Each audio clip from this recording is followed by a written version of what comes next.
I'll try to keep this short and sweet. They drug me back in kicking and screaming from retirement. Now, I got a question. I told George if I'm going to come down here and talk, I'm going to editorialize just a little bit. How many of you here in East Tennessee have heard the phrase, oh, we don't get tornadoes here because the mountains protect us? Just about every hand goes up. And we obviously see that is not true. When I first came here in '94 as the first WCM of the office, that's one of the biggest battles I had to fight. People didn't think we got severe weather in East Tennessee. It doesn't happen here. And we said, yes, it will. It may not have happened in the past, but it will. Trust us, it will happen here. We got the Chattanooga tornado back in, I believe, '97. We got the Mossy Grove outbreak in 2002. And we've had several other minor outbreaks. And then suddenly this one pops up. So, yes, it can happen. What? 1965. I'm not that old. Wake up, Grant. Anyway, so that was one of the biggest battles that I had to fight, to try to get people interested, people aware that the weather here can be bad. You need to be ready for it. And you're a group of people that message has probably already gotten out to since you're here. But anyway, George called me. I am part of what they call the quick response team. I was on it before I retired from the Weather Service. I was asked if I would continue after I retired. I said, yes, I will. And George is the first one that's called me, thank goodness. Doing storm surveys, tornado surveys in particular, it doesn't get much worse than that. And George, thank goodness, gave me the easiest part of the task, because one of the toughest things to do is what George and Tim went through, and that's going through the fatality areas. It really will rip you apart. It really will. If it doesn't, you maybe need to think of a different job, because it is really heartrending to go through the ones where the fatalities and the serious injuries occurred. I did not have any of those.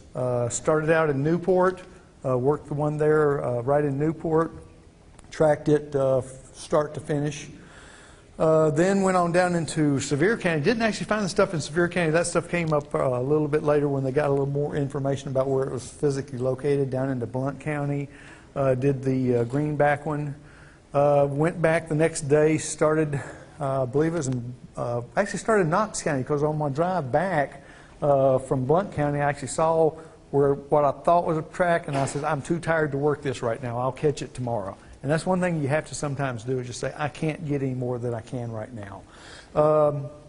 Stopped at the Knox County one down there, went across Alcoa Highway, just south of the river.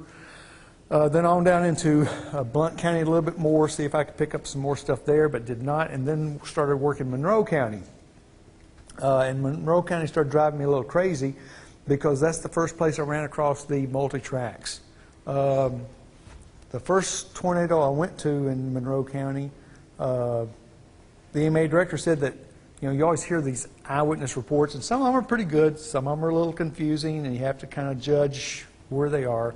Said that, yes, this got hit, and then 30 minutes later there was another one, and then 45 minutes later there was another one. I got to looking at it. Now this just looks like one track. And we found another area and started diagnosing it, and suddenly here's these 3 tracks within a couple hundred yards of each other. And I'm sitting there going, this is crazy.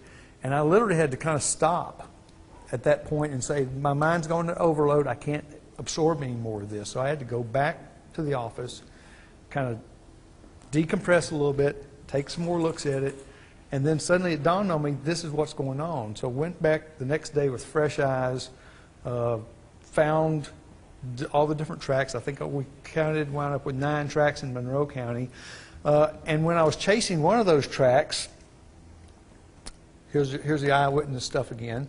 I said, stopped to this one store. I said, I'm looking for a tornado track back down this way. He said, well, I don't know about that, but if you go down there, you can see a tornado track. So I drove down there, and down there was, if y'all know where the Tail of the Dragon is, down 129, went down 129. And right where the Foothills Parkway crosses, intersects 129, you look, and here's this enormous track that went across. You saw the picture out in the lake of the crumpled electrical tower. Now, that was an old tower, so I have a little bit of hard time judging the exact speed off of that one. But you could look backwards towards the dam, and it started over on a hillside, and that's one thing we have found with a lot of these things is, like I said, as they come down the hill, they really seem to intensify. So it came down the hillside, wiped out all the trees on that one hillside, came across the hillside, went across 129, and the weird thing is it absolutely paralleled the Foothills Parkway. So if you want to go up on Foothills Parkway, look off towards the park, and all the way down through there, just right along the ridge line, it was just wiping out every tree down that path. And I think I measured that one as about a half-mile wide, 15 miles long, and I actually felt pretty good about it. Dave said, got talking to him before the meeting, and he said they actually flew that track, and turned out there really was no more to see than what I saw. So, like I said, half-mile wide, 15 miles long, just about every tree in its path just totally wiped out. Weird thing was I got back to the office, and Jim Renfro from the National Park Service happened to call 10 minutes after I got back to the office to tell them what I had found. He goes, "There's this huge path that went through the park. You don't know." As a matter of fact, Jim, so we sat there probably for half an hour talking back and forth about this track. Then I picked up a few other little odds and ends tracks here and there. Went back to Blount County the next day. I think I picked up another track down in there. They were just all over the place. They were just all over the place. Obviously more than I'd ever seen in probably the 14 years total that I was the WCM here. So it was a nasty event. And with that, I'll turn it back over to George, unless anybody has any questions about the park one. That's the Monroe County to Blount. I think that's the park one, and that was a 4. Because Well, the question mark may have been, does it go any further? Because when we particularly down in the southern end of it, I wasn't sure if it went on any further because I couldn't see over the hill. And that was national forest land. There are no roads back in there. And so I wasn't sure if it went back any further. If you're talking about on the south end, and maybe even on the north end, because we may have put a question mark on both ends because we weren't sure if it went any further.